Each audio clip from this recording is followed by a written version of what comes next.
ہو گیا. بسمillahirrahmanirrahیم. قیامت کی تاریخ سے باخبر نہیں کیا گیا. قیامت کب آئے گی کسی کو نہیں پتا. اللہ تعالیٰ نے اس کو نہیں بتایا کہ کب قیامت آ گئی. ابھی ہم بیٹھے ابھی بھی آ سکتی ہے. اسرافیل علیہ السلام جو قیامت میں سور پھونکیں گے ان کی آنکھیں اور دھیان اللہ کی طرف لگا ہوا ہے. ایسے بالکل دھیان لگا رکھا کب اللہ کا حکم ہوئے اور میں سور پھونکوں. سور یعنی ایک سینگ کی طرح پھونکنے والی چیز ہے جو وہ منہ میں لیے کھڑے ہوئے انتظار میں کب اللہ کا حکم ہے کبھی اس میں پھونکے ترنت قیامت آ جائے گی. بس اتنا تو پتا ہے کہ محرم کی 10ویں تاریخ ہوگی اور جمعے کا دن ہوگا. ٹھیک ہے, بس اتنا پتا ہے. تو ہم بتائیں قیامت کے بارے میں. قیامت کی تاریخ سے باخبر نہیں کیا گیا یعنی ہمیں خبردار نہیں کیا گیا, بتایا ہی نہیں. اللہ رب العزت ہی جانتے ہیں کہ قیامت کب آئے گی. قرآن شریف میں بتایا گیا ہے کہ قیامت اچانک آ جائے گی. ٹھیک ہے, کوئی لقمہ اٹھا رہا ہوگا منہ میں بھی نہیں جائے گا. کوئی اپنے بچے کو دودھ پلانے والی ہوگی اس کے منہ میں بھی نہیں جائے گا. کوئی کپڑا ناپ رہا ہوگا گج ہاتھ میں ہوگا اور کوئی پرس کھول رہا ہوگا پیسے دینے کے لیے تیار ہوگا. کیا پریشانی ہے؟ لیکن نہ وہ پیسہ دے پائے گا نہ ناپ کے اس کو طے کر کے دے پائے گا نہ لقمہ منہ میں جا پائے گا. اچانک قیامت آ جائے گی. اچانک پتہ بھی نہیں چلے گا. قیامت اچانک آ جائے گی. باقی اس کی مقررہ تاریخ سے باخبر نہیں کیا گیا. ایک مرتبہ حضرت جبرائیل علیہ السلام نے انسانی صورت میں آ کر حاضرین مجلس کی موجودگی میں حضرت صلی اللہ علیہ وسلم سے دریافت کیا کہ قیامت کب ہوگی. تو ان کے اس سوال کے جواب میں حضرت سید عالم صلی اللہ علیہ وسلم نے ارشاد فرمایا. ایک بار آئے انسان کی شکل میں جبرائیل علیہ السلام آپ نبی صلی اللہ علیہ وسلم کے پاس, کہنے لگے قیامت کب آئے گی. جبرائیل علیہ السلام کہنے لگے آپ نبی صلی اللہ علیہ وسلم سے اس بارے میں سوال کرنے والے سے زیادہ ارشاد فرمایا کہ مل مسئول عنہا بعالم من السائل. اس بارے میں سوال کرنے والے سے زیادہ اس کو علم نہیں ہے جس سے سوال کیا گیا ہے. آپ نے صلی اللہ علیہ وسلم نے فرمایا جس نے سوال کرا, جس سے سوال کیا گیا یعنی مجھ سے سوال کرا, اس سے زیادہ مجھے نہیں پتا. جتنا سوال کرنے والوں کو پتا اتنا ہی مجھے بھی پتا ہے.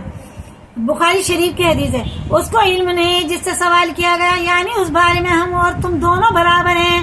نہ مجھے اس کے قائم ہونے کے وقت کا علم ہے اور نہ تم کو. ایک مرتبہ جب لوگوں نے حضرت سرور عالم صلی اللہ علیہ وسلم سے پوچھا کہ قیامت کب آئے گی تو اللہ جل شانہ کی طرف سے حکم ہوا.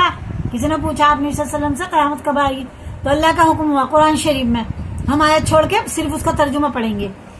آپ فرما دیجئے کہ اس کا علم صرف میرے رب ہی کے پاس ہے. کس نے بولا؟ اللہ نے بولا. اس کے وقت پر اس کو سوائے اللہ تعالیٰ کے کوئی ظاہر نہیں کرے گا. اور آسمان زمین میں بڑا بھاری حادثہ ہوگا, وہ تم پر محض اچانک آ پڑے گی. بہت بھاری ایک حادثہ ہوگا تو ایک دم قیامت آ جائے گی. وہ آپ سے اس طرح پوچھتے ہیں جیسے کہ آپ اس کی تحقیق کر چکے ہیں. اللہ تعالیٰ نے کہا آپ سے ایسا پوچھتے ہیں جیسے آپ کو پتہ چل گیا ہے. آپ فرما دیجئے کہ اس کا علم صرف اللہ کے پاس ہے لیکن اکثر لوگ نہیں جانتے. کیا حکم ہے آپ نے صلی اللہ علیہ وسلم کو کہ بس یہ بتا دو کہ اللہ کے سوا کوئی نہیں جانتا, اس کا علم بس اللہ کو ہی ہے. قیامت کبھی بھی آ سکتی ہے, ابھی بھی آ سکتی ہے. ٹھیک ہے, قیامت اچانک آ جائے گی. سوال سورہ انبیاء میں فرمایا, یہ بھی قرآن شریف کے آئے تھے, اس کا بھی ہم ترجمہ ہی بتائیں گے بس. بلکہ وہ آ جائے گی اچانک اس پر اور ان کو بدحواس کر دے گی. نہ اس کے ہٹانے کی اس کو قدرت ہوگی نہ ان کو مہلت دی جائے گی. کسی میں اتنی طاقت نہیں کہ قیامت کو پیچھے کر دے, پیچھے ہٹا دے یا اس سے بچ جائے.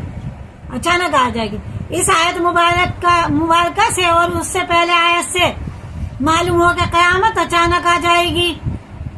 حضرت رسول کریم صلی اللہ علیہ وسلم نے ارشاد فرمایا کہ البتہ قیامت ضرور اس حالت میں قائم ہوگی کہ دو شخصوں نے اپنے درمیان خرید و فروخت کے لیے کپڑا کھول رکھا ہوگا. ایک خریدنے والا ہوگا, ایک بیچنے والا ہوگا, کپڑا کھول رکھا ہوگا. وہ پسند کر کے بولے گا یہ والا دے دو, وہ ناپنا شروع کر دے گا. ابھی بتایا نا میں نے, کھول رکھا ہوگا اور ابھی معاملہ طے کرنے اور کپڑا لپیٹنے بھی نہ پائیں گے کہ قیامت قائم ہو جائے گی. نہ معاملہ طے ہوگا نہ کپڑا لپٹ پائے گا, طے بھی نہیں کر کے دے پائے گا, قیامت آ جائے گی اتنی جلدی. سب بے خبر ہوں گے. پھر فرمایا کہ البتہ قیامت ضرور اس حال میں قائم ہوگی کہ ایک انسان اپنی اونٹنی کا دودھ نکال کر جا رہا ہوگا. اونٹنی کا دودھ تو نکال لیا ہوگا, لے کے جا رہا ہوگا اور پی بھی نہ سکے گا. اور قیامت یقیناً اس حال میں قائم ہوگی کہ انسان اپنا حوض لیپ رہا ہوگا. وہ جو اونٹوں کو پانی پلاتے ہیں نا, یا گائے بھینس کو پانی پلانے والا حوض لیپ رہا ہوگا, اس میں انسان اپنا حوض لیپ رہا ہوگا اور ابھی اس میں مویشیوں کو یعنی اپنے جانوروں کو پانی بھی نہ پلانے پائے گا. اور اسی وقت قیامت اس حال میں قائم ہوگی کہ انسان اپنے منہ کی طرف لقمہ اٹھائے گا اور اسے کھا بھی نہ سکے گا. اتنی جلدی قیامت آ جائے گی. یعنی جیسے آج کل لوگ کاروبار میں لگے ہوئے ہیں, اسی طرح قیامت آنے والے دن بھی مشغول ہوں گے کہ اچانک قیامت آ پہنچے گی. جس روز قیامت قائم ہوگی وہ جمعے کا روز ہوگا. جس دن قیامت آئے گی کون سا دن ہوگا؟ جمعے کا دن. جمعے کے دن سے ہر شے ڈرتی ہے, ہر چیز ڈرتی ہے, ہر جانور ڈرتا ہے, چرند پرند, چاند سورج ستارے آسمان پہاڑ پیڑ. لیکن انسان بڑا بے خبر ہوتا ہے. بہتر جمعے کا نہیں, جمعے کے دن. اور اسی دن اسی دن آدم علیہ السلام پیدا کیے گئے. کس دن؟ جمعے کے دن. اور اسی دن وہ جنت میں داخل کیے گئے. جب اللہ تعالیٰ نے جمعے کے دن ہی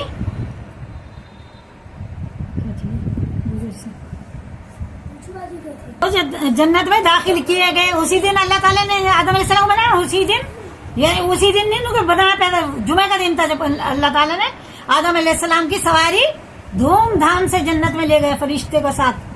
اور اسی دن وہ جنت سے نکالے گئے. وہ جمعے کا ہی دن تھا. ٹھیک ہے, پتہ چلا جمعے کی فضیلت.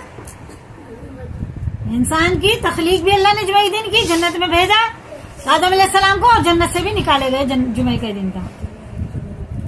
اور قیامت جمعے ہی کے روز قائم ہوگی. دوسری حدیث میں کہ حضرت سید عالم صلی اللہ علیہ وسلم نے فرمایا کہ جمعے روز کی قیامت قائم ہوگی. جمعے روز قیامت قائم ہوگی. جمعے کے دن ہی قیامت آ جائے گی. سب اللہ تعالیٰ فنا کر دیں گے. ہر مقرر فرشتہ اور آسمان اور زمین اور پہاڑ اور سمندر یہ سب جمعے کے دن سے ڈرتے ہیں کہ کہیں آج قیامت نہ ہو جائے.